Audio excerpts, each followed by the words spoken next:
নমস্কার সকলকে, hello everyone. আজকে আমরা আলোচনা করব আলাদা যে ম্যাগাজিন আমাদের বাকি রয়েছে সেখানে। তো আজকের ম্যাগাজিনের নাম হচ্ছে দ্য ওয়াচম্যান 1796, 1796 খ্রিস্টাব্দ। Watchman, it was a short lived periodical started and published by S T. Coleridge. The Watchman এটা কি একটা শর্ট লাইভড পিরিয়ডিক্যাল, সেটা কি হচ্ছে, কে শুরু করেছিলেন? শর্ট লাইভ পিরিয়ডিক্যাল স্টার্টেড শুরু হয়েছিল একটা ছোট আর কি লাইভ পিরিয়ডিক্যাল, যেটার পাবলিশ করেছিলেন S T. Coleridge, Samuel Taylor Coleridge. It appeared every 8 days in order to avoid tax. এই ম্যাগাজিনটা, এই পিরিয়ডিক্যালটা কি হতো, প্রত্যেক কি ইট অ্যাপিয়ার্ড এভরি 8 days, প্রত্যেক 8 মানে সপ্তাহে তো 7 দিন, মানে 8 দিন ধরে আসতো। কেন? In order to avoid tax, মানে ট্যাক্স দেওয়ার কিছু একটা সিস্টেম ছিল, সেই সময় প্রথা ছিল।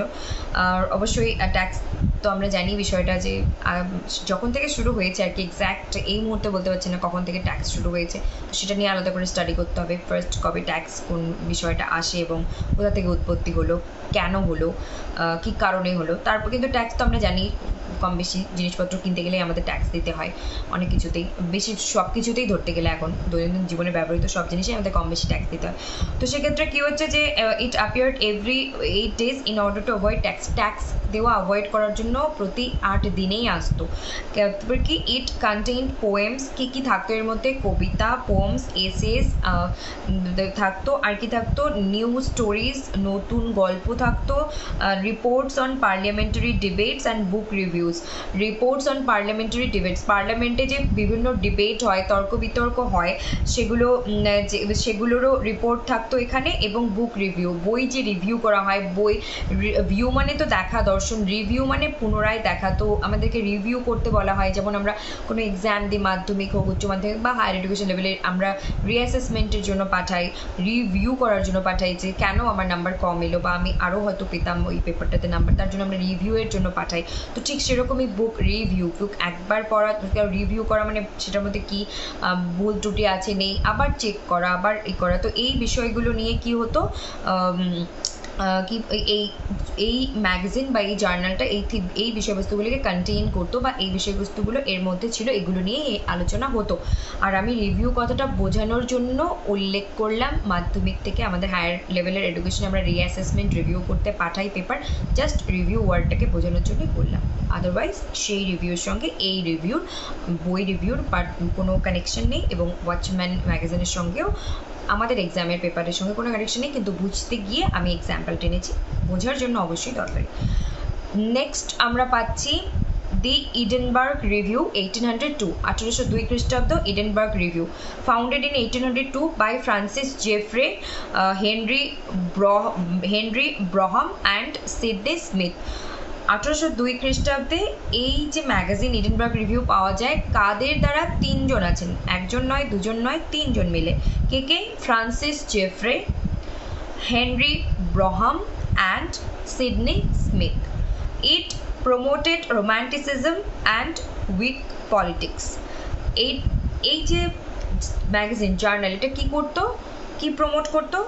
রোম্যান্টিসিজমকে প্রমোট করতো। আমরা রোম্যান্টিসিজম, নিও ক্লাসিসিজমের পার্থক্য নিয়ে আলোচনা করেছি, ক্রিটিসিজম আলোচনা করতে গিয়ে, সেটা প্রিভিয়াস ভিডিওতে আছে, সার্চ করতে হবে। মানে সেই টাইটেল দেওয়া নেই, রোম্যান্টিসিজম নিও classicism difference, but Literary criticism যখন আমরা আলোচনা করছি তখন ওইটা আমি আলোচনা করেছি, ওই ভিডিওর আলোচনার বিষয়বস্তুর মধ্যে আছে। তো সেখানে এখানে কি হচ্ছে, রোম্যান্টিসিজমকে প্রমোট করছে। আর Whig politics, WHIG, Whig politics আমি পড়েছি, এই মুহূর্তে আমার মনে পড়ছে না।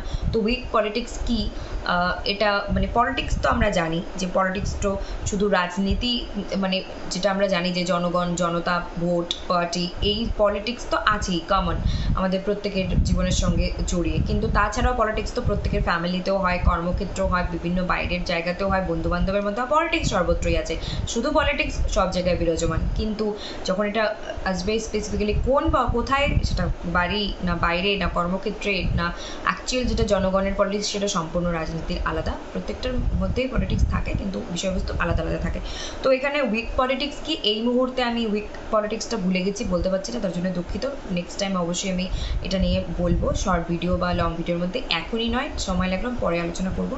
আর পলিটিক্স কথাটার মানেই তো আমরা জানি যে আমার সঙ্গে পলিটিক্স করছিস, মানে সেটা তো বন্ধুবান্ধবের মধ্যে আমরা ইয়ার্কি ফাজলামিতেও ব্যবহার করে থাকি যে, তো সেই ক্ষেত্রে পলিটিক্স মানে আমরা জানি যে রাজনীতির সঙ্গে এই কথাটা কোথাও না কোথাও অবশ্যই জড়িত। তো সেই পলিটিক্স নিয়ে আলোচনা করছি, রোম্যান্টিসিজম আলোচনা করছি। আর অ্যাকচুয়ালি এখানে আলোচনা হচ্ছে উইক পলিটিক্স নিয়ে। কি উইক পলিটিক্স কি এই মুহূর্তে মনে করছে না, তো পরে বলবো। কিন্তু পলিটিক্স মানে একটা বেসিক আইডিয়া আমরা পাচ্ছি কী ধরনের বিষয়বস্তু নিয়ে আলোচনা হতে পারে, তাই না? মানলাম উইক পলিটিক্স হয়তো একটু ডিফারেন্ট কিছু বিষয় অবশ্যই আছে, যেহেতু শব্দটা আমাদের কাছে নতুন, অনেকের কাছে বা অনেকে জানি, কিন্তু পলিটিক্স যখন শব্দটা আছে তার মানে কিছু না কিছু পলিটিক্সের বিষয় তো আছেই। তো it was published by Archibald Constable in quarterly issues until 1929। এটা পাবলিশ করা হয়েছিল Archibald Constable in quarterly issues. Quarterly, half yearly মানে হচ্ছে কোয়ার্টারলি মানে আমরা কোয়ার্টার যখনই বলি যে চারটে বিষয় থাকে, কোয়ার্টার, ফোর কোয়ার্টারেট, এভাবে আমরা জানি। তো কোয়ার্টারলি ইস্যুস নিয়ে আসতো। আনটিল মানে টিল মানে পর্যন্ত, আনটিল মানে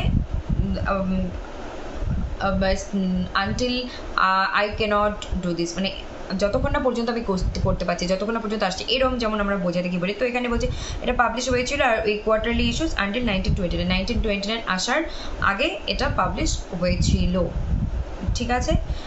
তারপর কি হচ্ছে, the magazine was also noted for its attacks on the lake poets. এই ম্যাগাজিনটা নোট করা হয় কিসের জন্য? লেক পোয়েট আমরা জানি, লেক পোয়েট আমরা এই লেক পোয়েট নিয়েও এক্সামে কোয়েশ্চেন আসে। Wordsworth,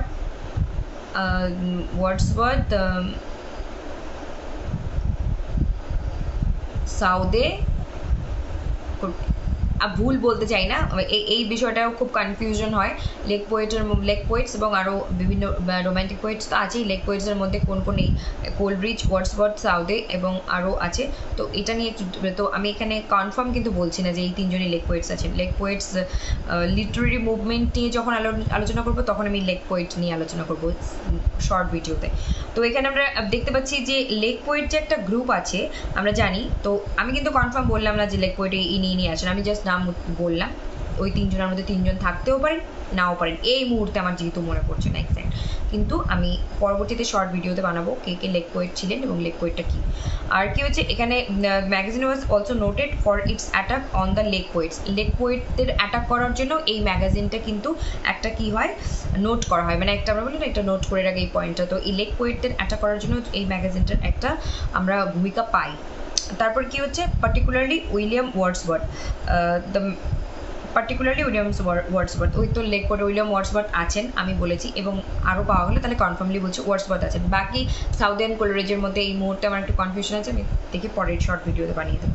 the magazine ceased publication in 1929, এবং সেই ম্যাগাজিনটা পাবলিকেশন 1929-এ সিজ করা মানে কি, ছিনিয়ে নেওয়া বা হচ্ছে মুহূর্তটাকে ক্যাপচার করা, নিয়ে নেওয়া এরকম। তো এটা the magazine ceased publication in 1929-এ এই ম্যাগাজিনটা কিন্তু পাবলিকেশনে চলে আসে, সিজ করে নেয়।